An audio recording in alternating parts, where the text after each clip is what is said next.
سلام، امیدوارم که حالتون خوب باشه. امروز دوشنبه 4 اپریل سال 2022، تنها چند روز پس از اینکه قرعه جام جهانی مشخص شد که تیم ملی ایران و انگلیس در یک گروه هستند، من تصمیم گرفتم که بیام در شهر لندن یک بازدیدی داشته باشم از ورزشگاه اصلی این کشور، یعنی ورزشگاه ومبلی، که خب در بعد ورود یک مشخصاتی از این ورزشگاه اینجا هستش. البته اینجا یک مجموعه خیلی بزرگی هست به نام ومبلی پارک که چندین مجموعه داره و یکی از اون مجموعه ها استادیوم اصلی ومبلی هستش که خب اطلاعات زیادی اینجا هستش و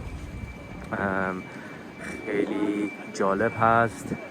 یک قسمتی که خب اینجا میبینید اینه که در سال 1966 تیم ملی انگلستان تونسته قهرمان جام جهانی بشه در همین ورزشگاه و استفاده دیگه‌ای که از این ورزشگاه میشه برگزاری کنسرت‌های بسیار بسیار بزرگی که خب خواننده‌های بسیار معروفی اینجا کنسرت داشتن که شاید مهمترینش برای من و جذابترینش خب کنسرت مشهور کوین و فردی مرکوری هستش.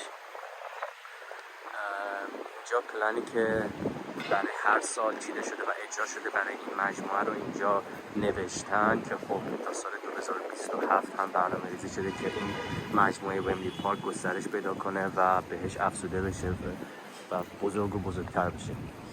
خیلی ورودی جالبی داره برای رسیدن به ورزشگاه و تنها چیزی که من یک مقداری نگران هستم امروز اینه که اجازه ندن من خیلی فیلم برداری بکنم. امیدوارم که خیلی سخت نگیرن، چون این چند روزه من هر جا رفتم اجازه فیلم برداری و استفاده از تجهیزات حالا به قول خودشون پروفشنال رو ندادن و گفتن که نمیشه استفاده کرد و قانون کپی رایت وجود داره و خیلی سختگیرانه برخورد کردن. امیدوارم که من بتونم از قسمت‌های مختلف این ورزشگاه فیلم تهیه کنم.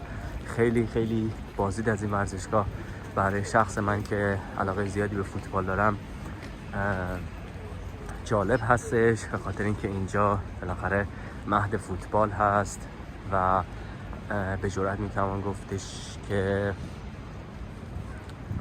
شاید بهترین لیگ رو در کل دنیا کشور انگلستان داره. تیم‌های بسیار بسیار بزرگی اینجا فوتبال بازی میکنن و خب اینجا هم ورزشگاه اصلی تیم ملی این کشور هست. البته تیم ملی انگلستان خیلی در عرصه‌های جهانی در چندین دهه اخیر افتخار خاصی رو نتونسته کسب کنه، ولی خب حالا بالاخره حرفه‌ای بودن و علاقه‌مند بودن مردم به فوتبال رو دقیقاً میشه اینجا دید. ولی خب تیم ملی کشور انگلستان خیلی در زمینه قهرمان شدن در کاپ‌های معروف دنیا ناکام بوده در چند دهه اخیر.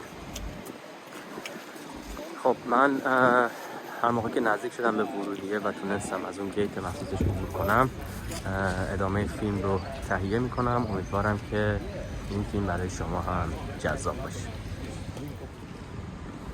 خب یک مقدار جلوتر که رسیدم یه سری تبلیغ من اینجا میبینم و متوجه شدم که امسال برگزاری مسابقات کاپ یورو برای فوتبال بانوان قراره که در انگلستان صورت بگیره و خب ورزشگاه ومبلی هم قاعدتاً یکی از اصلی‌ترین ورزشگاه‌هایی هستش که برای این مسابقات قرار استفاده بشه. خب در چند سال اخیر فیفا و یوفا سرمایه‌گذاری زیادی کردن روی فوتبال بانوان و ممکنه حتی در آینده بازی‌هایی هم بین فوتبال بانوان و آقایون صورت بگیره که خب اون هم عادتاً مسابقات جالبی خواهد بود. هنوز این اتفاق نیفتاده اما بالاخره اون هم تجربه جدید و جالبی خواهد بود برای دنیای فوتبال. خب بریم ببینیم که در این استادیوم چی در انتظار ماست. با من همراه باشید.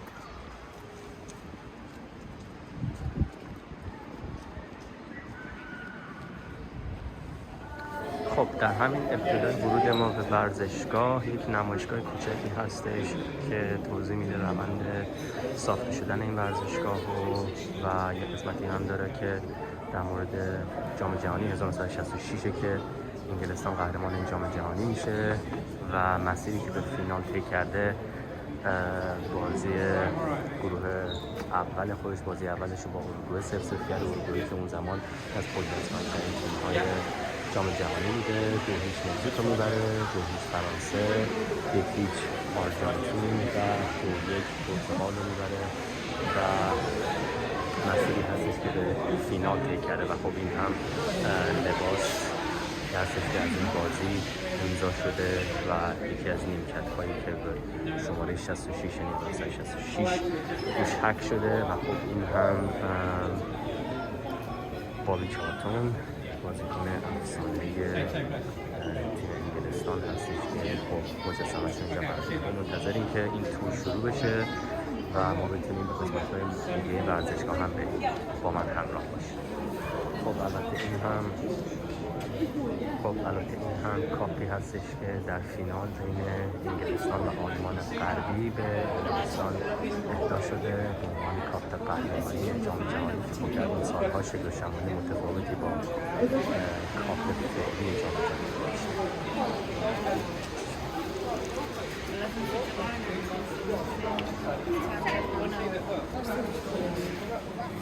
خب قسمت بعدی موزه ورزشگاه هست که در این موزه اشیاء خیلی جالبی نگهداری میشه. خب عکس‌هایی هستش که از کاربردهای اولیه ورزشگاه در رشته‌های مختلف ورزشی قرار داده شده و اینجا یک سری کاپ‌های مربوط به مسابقات مختلفی که در این ورزشگاه برگزار شده و تیم‌هایی که اومدن و فینال‌های مهمی که اینجا برگزار شده با لباس‌ها و امضای بازیکنانی که در اون فینال بازی کردن.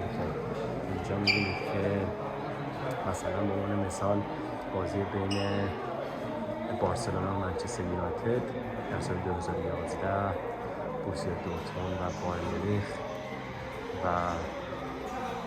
بازی‌های مهمی که اینجا برگزار شده، فینال‌هایی که برگزار شده و لباس‌های این تیم‌ها به یادگار اینجا قرار داده شده.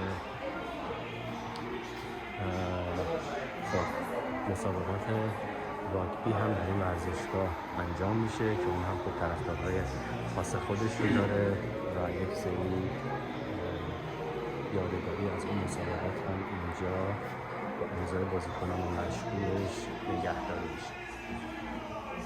یک حالت بار داره اینجا که موزه ورزشگاه هست، ولی خب یک حالت بار هم داره که قاعدتاً فکر میکنم در روز بازی‌های خاص اینجا مورد استفاده قرار میگیره برای اشخاصی که بلیت VIP دارن. اینجا یک لباس خیلی جالبی هستش که احتمالاً برای خیلی سال گذشته باشه. مسابقات موتور سواری و فرمول 1 هم اینجا برگزار شده. همچنین مسابقات بوکس اینجا هم بله باز مربوط به راگبی هستش و اینجا هم یک جمله از بکنه که هیچ جای دیگه‌ای در دنیا مثل این ورزشگاه وجود نداره.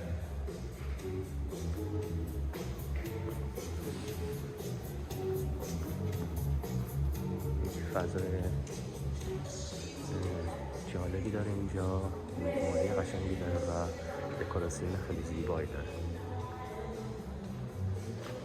واقعا تماشای فوتبال در این ورزشگاه خیلی تجربه هیجان انگیزی هست. چند روز قبل ما یک بازی دوستانه رو بین ساحل عاج و انگلستان وقتی تماشا کردیم که واقعا جو بسیار بسیار جالبی داشت این ورزشگاه.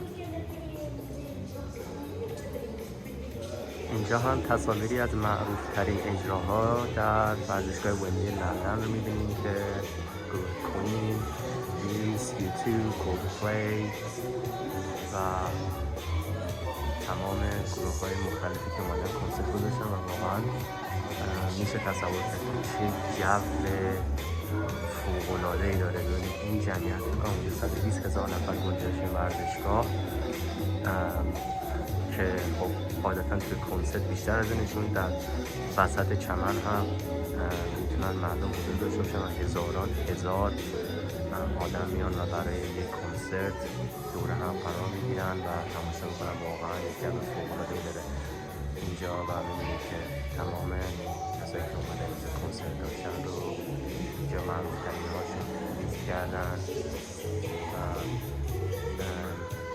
واقعا ورزشگاه باشکوه دست خیلی لندن. اینجا هم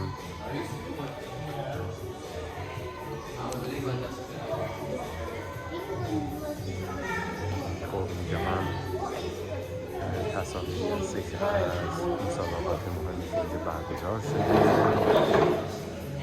لباس امضا شده تیم منچستر سیتی المپیک چندین بار در این ورزشگاه برگزار شده و خب یک هیستوری و تاریخ بسیار غنی رو این ورزشگاه داره و خب می‌بینید که هما فوتبال اینجا خانه فوتبال هست. خب از این قسمت به بعد ما یک راهنمای تور داریم که هر قسمت می‌فرمایید که چه قسمتی رو ما بازدید کنیم و این قسمت پله‌هایی هستش که ما داریم می‌کنیم و اطراف روی دیوار عکسایی از لحظات حساس است که در این ورزشگاه ثبت شده. خب این ورزشگاه یک شهر لندن تا 3 بار میزبان المپیک بوده که از این حیث اقدام هستش. این خیلی جالبی که راهنمای تور الان بود اشاره کرد، این قهرمانی انگلستان در جام جهانی 1966 است که تنها افتخار جهانی تیم انگلستان هست که خانه فوتبال هستن و نکته جالب‌تر این که یک گلی رو به ثمر رسوندن در فینال برابر آلمان غربی که خیلی بحث و جدل درباره‌اش بوده که واقعا از خط گل رد شده یا نه، که چند سال پیش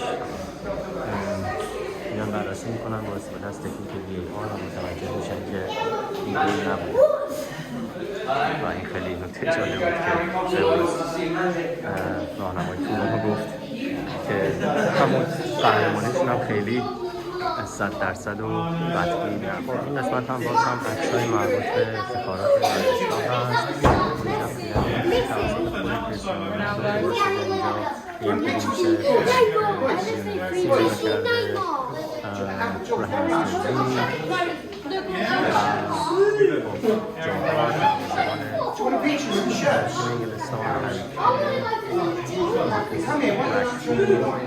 و پولگستون یه سری اسمایی هستش که خب من خیلی قدیم اینها رو میشیدم در مسابقات فوتبال و الان شما میبینید خیلی هیجان انگیزه که این خاطره باز بیاد آدم میاد. خیلی جالبه از عکس‌ها و اشیایی که اینجا دیده میشه و همچنین کنسرت‌ها و ورزش‌ها و مسابقات ورزشی که اینجا برگزار شده. حالا این قسمت بعد خب اینجا سالونی هستش که بازیکن‌های دو تیم در بعد ورود به استادیوم واردش میشن و بعد هم در سمت چپ رختکن تیم خانه و در سمت راست هم رختکن تیم مهمان قرار داره که بازیکن‌ها اونجا میرن و در این سالن بازیکن‌ها با هم میکس هم خبرنگارا هستن، ولی خب هیچ خبرنگاری حق صحبت با هیچ بازیکنی رو نداره به خاطر این شرایط روانی قبل بازی. هیچ بازیکنی و هیچ خبرنگاری حق صحبت ندارن و بعد از اینجا هر تیمی به رختکن خودش میره و بعد از اون وارد ورزشگاه میشن. خب اتاق بعدی که ما قرار ببینیم اتاق کنفرانس هستش که خب یک سری بازیکن ها من جمله کاپیتان حتما باید بعد از بازی بیان اونجا و در مورد عملکرد تیمشون صحبت کنن و اگه این کار نکنن جریمه میشن. حتی اگه تیمشون باخته باشه هم باید بیان و پاسخگو باشه.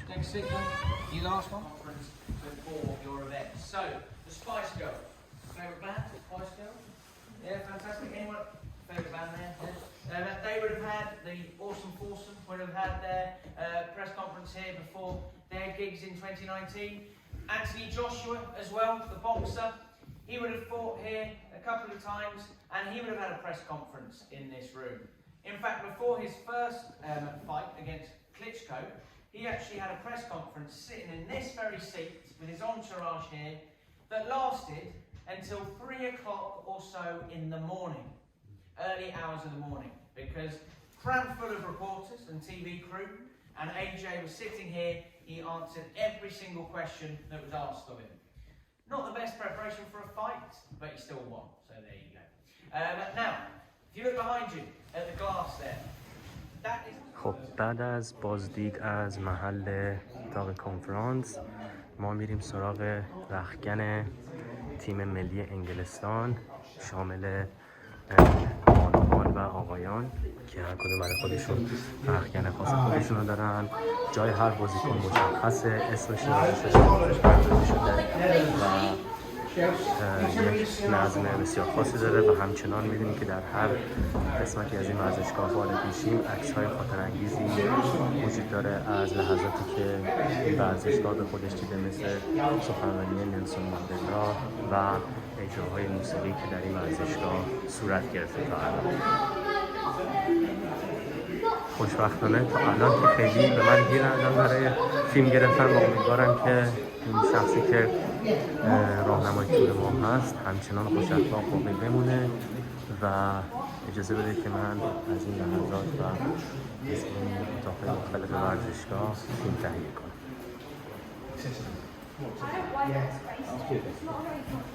What's your prediction of the match result between England and Iran? Ask me in December.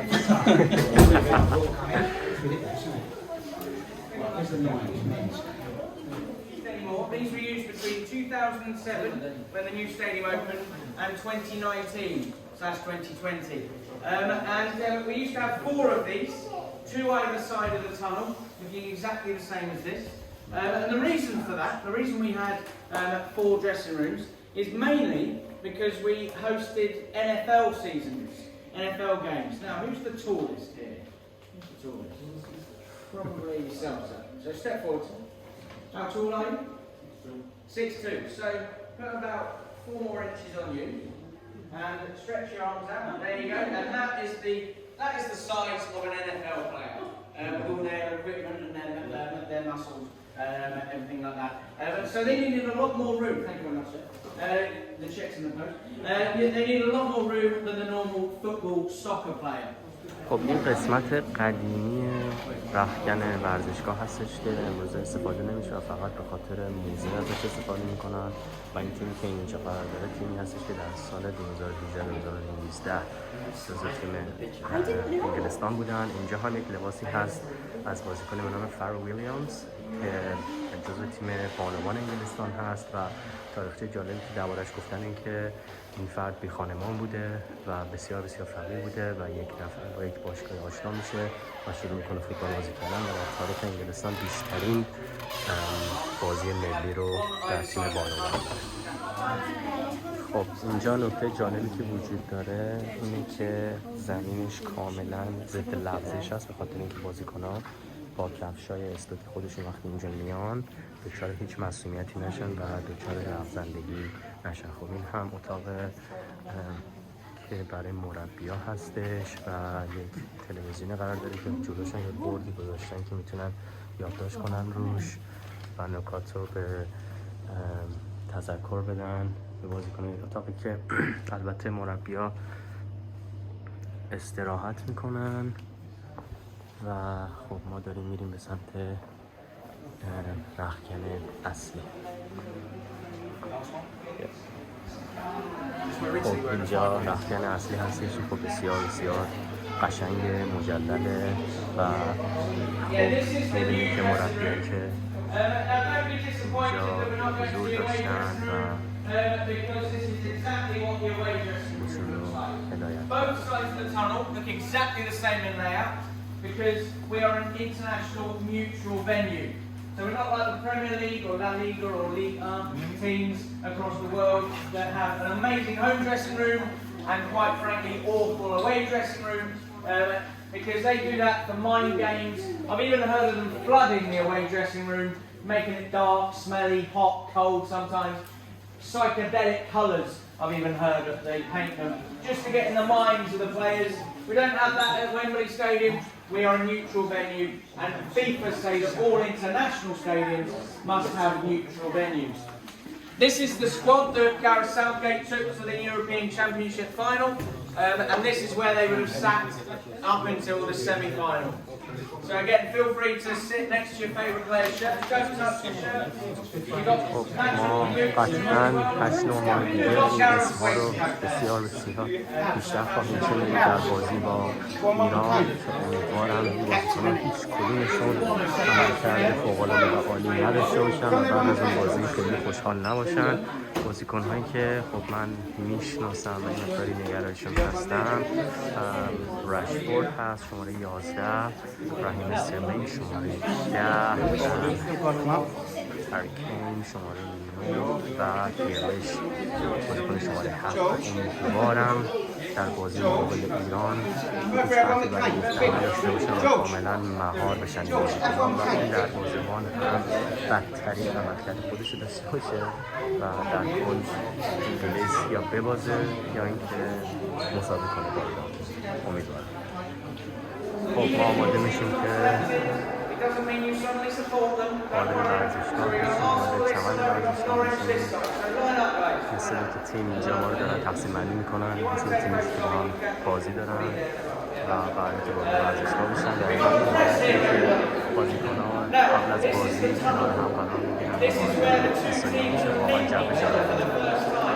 So the tension in this area would be unbearable at some times, especially when it's a big final like it is today. So one team would walk through that door, the other team would come through this door. Now the reason I thought we sat like this, Arsenal this side, Norwich this side, is because the way they sometimes decide who uses which dressing room is either done on a coin toss, done on who qualifies first and then second, or in terms of the FA Cup final, the most southerly team would use the away dressing room and the most northerly team would use the home dressing room. Now, I know you're not from the north, Norwich, but it's a little bit further north than London, and that's why we do that. Because the A1 and M1, the access routes are better for the northern fans there. The M25 and M4, that is where the motorway exits are there for that. So the northern fans would be in that area, and the southernmost fans would be in that area. Now, as any Man United fans would know, when they play here at Wembley, it doesn't really matter, because they're all from London anyway. Sorry about that, guys. Yeah. So we're going to go out onto the tunnel shortly, but we're going to raise the atmosphere a little bit. Forget that. What we're going to do, captains, fist bump please. Nice clean game, very good. Any players need to do any stretches, star jumps, stretch your hamstrings, there we go. We don't want any twinges. So we got 90,000 people waiting outside for you. We got 45,000 Norwich fans singing like canaries that side. We got 45,000 Arsenal fans, the Gooners to that side. So, Arsenal, are you ready? Norwich, are you ready? Go!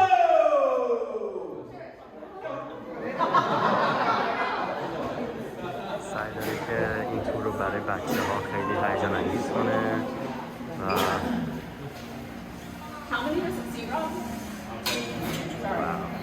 واقعا جو جالبی داره وارد شدن این ورزشگاه و بیان زدن چمن ورزشگاه. خب این محلی هستش که معمولا بازیکن‌های بزرگ از این بهتر میشن و افراد مجموعه میان. خیلی هیجان انگیزه. من جو این ورزشگاه رو چند روز پیش تجربه کردم در بازی دوستانه مقابل ساحل آج و خب این بازدید هم لطف خودش رو داره که خب خیلی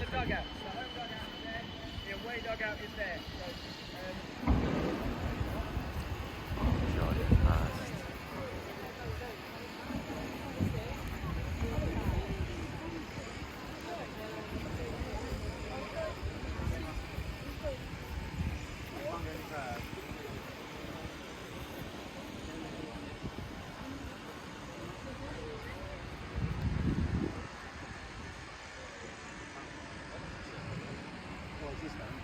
چمن فوق‌العاده مرغوبی داره این ورزشگاه و خب الان هم آماده میشیم برای ثبت عکس. اینجا هم صندلی هایی هستش که قاعدتاً برای مربی های هر تیم تدارک دیده شده و خب یه روکش های روش قرار داره که خب متوجه هستیم که یک مقداری متفاوته و صندلی ها خیلی خاص‌تر از صندلی های دیگه هست برای مربی ها. Easier to maintain than a normal grass pitch. There's 97% real grass, 3% artificial fibres.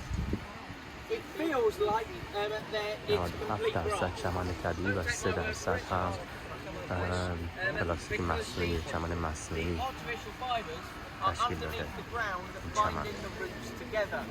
So they don't actually feel the grass, it just helps it bind together a bit easier and a bit stronger. Now, the ground staff here, they work every day, apart from Christmas Day, and they work on this pitch. They cut the grass every day. In fact, every cut final day, they cut this grass 3 چمن times. ها Not all day. کوتاه میشن و اصلاح میشن و هر روز روی این چمن ها کار میشه. یک تیمی هر روز سال روی این چمن کار میکنه. Look across it, you may notice a slight curve, slight bend in the pitch. Slight hill, slight slope. That is not noticed by the players. It's purely for water irrigation. The players don't notice it when they're playing on it, and it's purely for the water to slide off so it doesn't waterlog the pitch. So that یک is شیب the خیلی pitch side. ملایمی رو And St توی George's زمین Park, شما where the میتونید England ببینید teams, و به all دلیل levels, they train هدایت آب before an event هستش when they have که their آب camp here. جمع نشه They actually have توی a زمین. replica of this pitch to help them get used to playing at Wembley before they played at Wembley. There you go. A couple more minutes to take some photos. اینجا چند دقیقه وقت میدن که بازی کننده ها بتونن عکس بگیرن.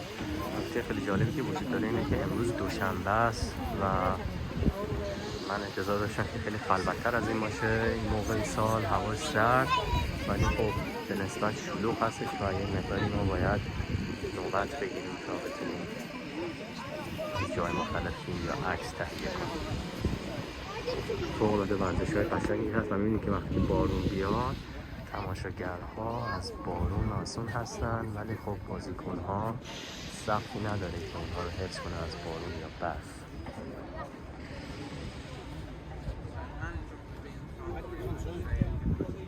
So management side, this was used, this is still being used during COVID times to help the players have a bit more separation. So the subs are there and they spill out to there as well. مربی‌ها توی دو ردیف اول و بازیکن‌های Yesterday, ذخیره هم Sutton ردیف‌های United بعد were از here, اون میشینن. Rotherham were the other side. I believe they were chosen because done on a coin toss.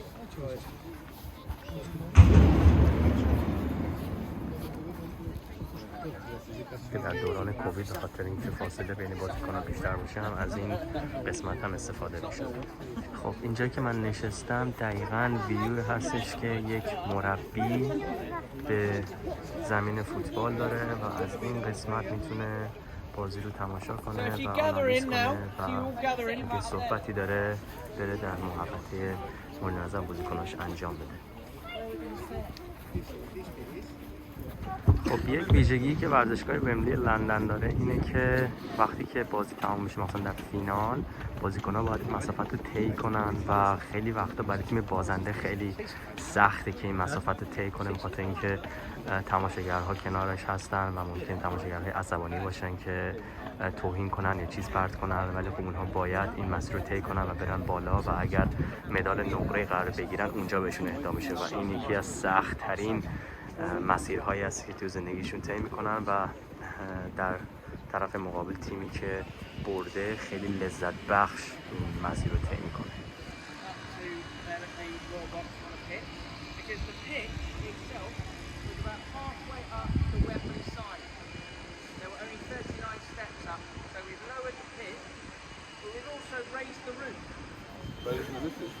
خب ما چند دقیقه قرار اینجا بنشینیم و اطلاعات دیگه ای رو کسب کنیم از ورزشگاه بسیار زیبای ومبلی. یه نکته خیلی غم‌انگیزی که وجود داره اینه که وقتی شما تنهایی از یک جای دیدن میکنید و کسی نیست ازتون عکس بگیره، معمولا خیلی شانس نیست که یک نفر رو پیدا کنید تا دوربین رو بهش بدید و شعور عکاسی داشته باشه. من چند نفر دوربین رو دادم و گفتم اگه میشه عکس از من بگیرید و باورم نمیشه که اونها به بدترین شکل ممکن عکاسی کردن و خب من هم دیگه خیلی تمایل ندارم که از کسی دیگه ای تمایل کنم عکس بگیرم. So, Lords, ladies and gentlemen, welcome to the Royal Box. This is the Royal Box. There's 400 seats in this section here, and this is for the VIPs, the royal family guests, and the boyfriends and girlfriends and husbands and wives of the players and the stars down on the pitch. Now, raise your hand if you think you'd like to sit in this Royal Box. Good. Okay. So keep them standing. So you wouldn't be allowed. You wouldn't be allowed. You wouldn't be allowed, madam. You wouldn't be allowed, sir. You wouldn't be allowed either. Now, the reason none of you would be allowed is because you're wearing club's colours and team's colours. Because we are a neutral section here in the Royal Box. And also, if your team is just strong to win goal, touchline, touchdown, try, go on the pitch, you can't celebrate like that. پوشیده You have to be باشه very British اجازه نداره about the اینجا whole بشینید entire thing و and go like this. در تمام لحظات بازی باید خیلی با کلاس برخورد کنه و اگر میبازه یا میبره فقط خیلی آرام تصرف کنه، نمیتونه Most recently, خیلی احساساتش Boris نشون Johnson بده. broke those rules here in the Royal Box. That was your words, not mine. That he was here for the England-Germany game in the European Championships. You may remember that. The European Championship. The only time we've beaten Germany. That's how. And he was wearing an England top. So he got made to cover his top up by wearing his suit jacket. That's why he got a bit taken the mick out of by the press. But it was actually because the FA want him to be neutral in the Royal Box. Also, Prince William. Prince William was sitting in one of these seats here. These 6 seats are for the royal family, and he would have sat here. And when he was here a few years ago, he was wearing his claret blue scarf. Aston Villa fans, a massive Aston Villa fan, and they were here in the semi-final against Liverpool, and they won. They scored the winner in the last few minutes, and he celebrated like he was a normal fan, like celebrating like that wildly, going up and down here. We couldn't kick him out. 2 reasons for that. He's the president of the Football Association, and he just so happens to be the future king of this country. So instead of kicking him out, security had a word with him and said, "Sir, the next time, please, just if Villa are here in an important game, just go into one of the boxes and you can celebrate to your heart's content." And that's what he did. When Villa got to the playoff final a few years ago, he got one of these boxes and he celebrated like any other fan would have done. Now, another raise your hands again, is France, Italy, Spain. You may have more World Cups than us. We only have one of those, but we have more toilets than any other venue in the entire world. Come on. Yeah, that's what we're proud of here in England.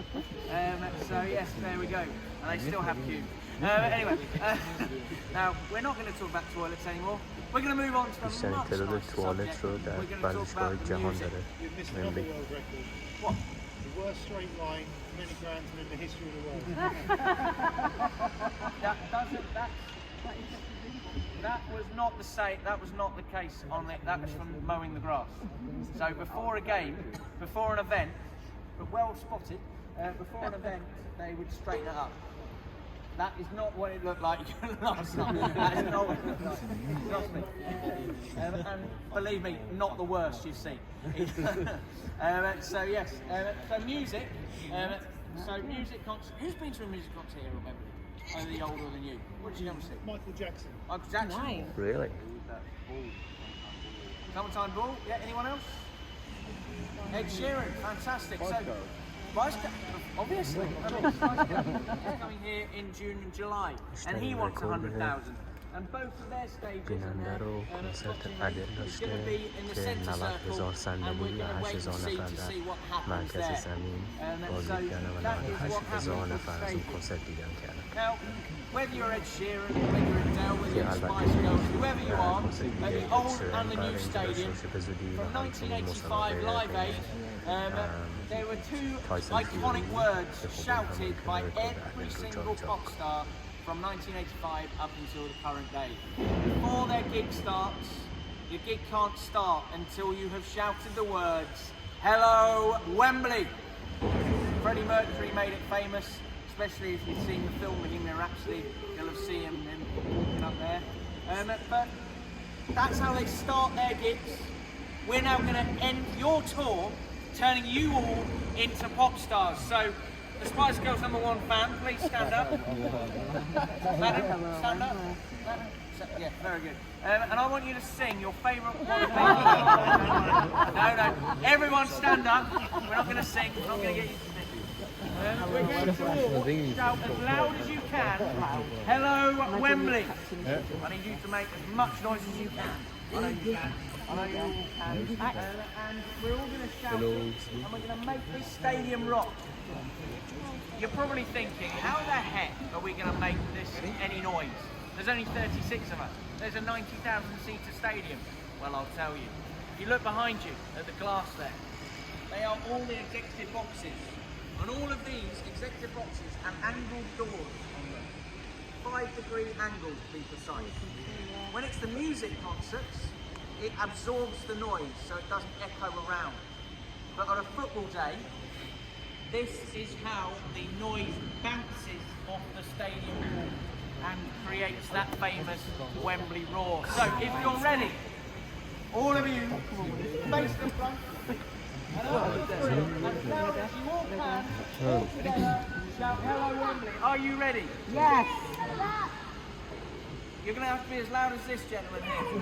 So after through, 1, 2, 3. Hello Wembley! That was about 70%. We're going to go again. Right, 1, 2, 3. Hello Wembley! That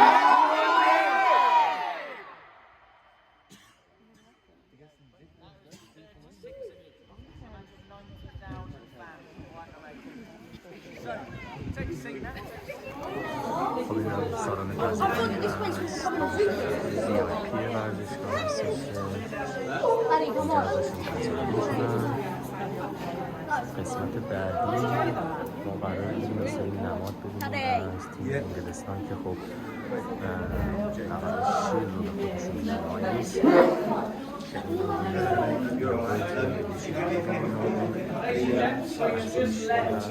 Wembley Suite. That's where the VIP and the royal family box members would be sitting before and after the game and during the event sometimes. And you'll notice the carpet underneath here. I've not lost my mind. Carpet here at Wembley equals VIP. So if you are here at Wembley and you feel carpet underneath you and you're here for an event, please remember two things. You're very important to us. Have a great time. My name's Rob, and invite me up to your box for a meal or a bit of drink. Yeah? Deal? Fantastic.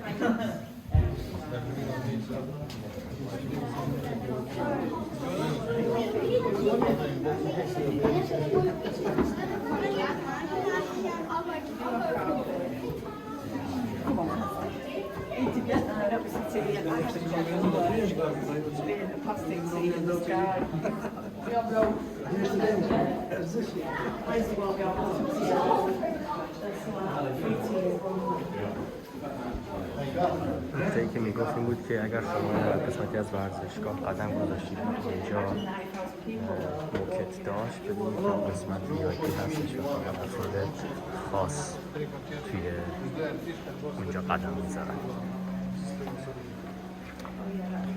خب ما به انتهای تور ورزشگاه ومبلی رسیدیم.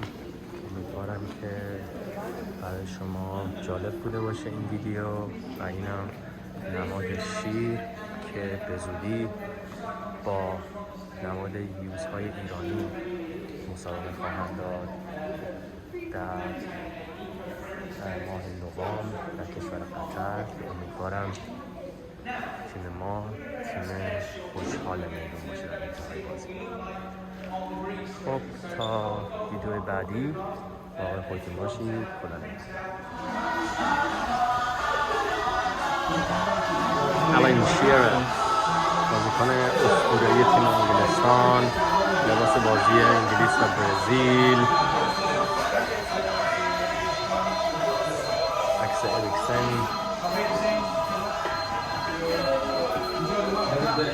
و مربی فعلی انگلستان که امیدوارم در جام جهانی از بازی ایران اینجوری خوشحالی نکنه. خب این قسمت هم فروشگاه استادیوم هستش که تمام لباس ها و گرمکن های تیم انگلستان که در حال حاضر اسپانسر اون نایک هستش. خب از قسمت فروشگاه نذاشتن من عکس بگیرم، فیلم بگیرم، گفتن نمیشه، ولی خب تنها نکته که من می‌خواستم بدونم اینه که لباس اصلی تیم انگلستان قیمتش 70 پوند هستش و همین نکته کافیست. خیلی همین لباسای جدیدشون من دوست ندارم، کلا طرفدار تیم انگلستان نیستم، ولی لباساشون همیشه دوست داشتم، ولی خب این لباس خیلی چنگی بده نمیزنه.